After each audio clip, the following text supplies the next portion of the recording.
Oh, man. Okay, sorry about that. Main event, Fedor, the human sponge, Emelianenko versus Tim Sylvia. I think this is going to be a good fight. We got Fedor, who hasn't really fought top competition in a while, against Tim, who's only fought top competition, but has been losing some of them. Fedor, of course, well-rounded fighter, well-rounded fighter. Tim Sylvia, he's got a little weakness in his, submission defense. Almost all of his fights that he's lost have been by submission. Frank Mir, Andrei Arlovsky, and Nog. So yeah, I think Fedor has his number with his submissions. I think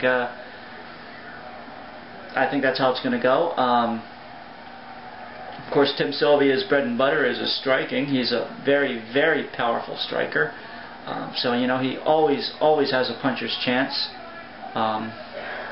But Tim Sylvia isn't bringing anything into this fight that Fedor hasn't seen before. So we've seen, like I said, Fedor the human sponge Emelianenko. That should be his nickname, because that's exactly what he is. He's a human sponge. He can take enormous amounts of punishment, and 30 seconds later, a minute later, you wouldn't even know it happened. He's fought the best, he's beat the best, and he hasn't moved an eyebrow while doing it. He is a machine, as close to a machine as we've ever seen in the ring, or in the octagon, or in the cage, or what have you. So yeah, Fedor is. Tim Sylvia, of course, has a puncher's chance. As you all know, anything can happen in MMA, and if Fedor keeps fighting, eventually he's going to lose. And Tim Sylvia has a puncher's chance. But it's going to suck if Tim Sylvia would actually pull this out, because that would just completely ruin the Randy Couture Fedor Emelianenko fight that's been building and building and building for so long. But yeah, I'm personally only giving Tim Sylvia a puncher's chance in this, because Fedor, he has fought the best, he's beat the best, and Tim Sylvia, like I said, isn't bringing anything into this that Fedor hasn't faced before and beat. Yeah, Tim Sylvia, I'm giving him a puncher's chance, but that's it. And Fedor, I think it's going to be a good fight, but I don't think Fedor is going to stop him. I think it's going to go to a decision. I'm going to take Fedor by a unanimous decision.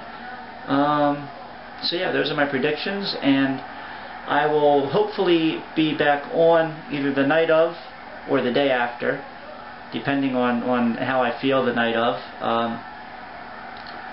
So I'm going to work all day, and I'm not going to have any time to rest at all, before the event. So if I'm up to it, and of course, also I tend to pig out during these events.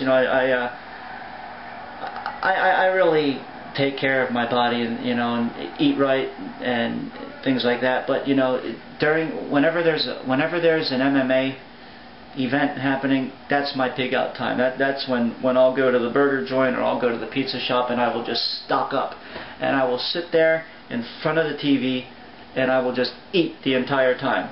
I have to eat when I'm watching this stuff. I don't know what it is, I don't know why, but and then I spend like the next week burning it off, and then of course by the time I get it all burned off, there's another event. So my life, especially in the gym, is really just burning off the fat that I put on while watching MMA.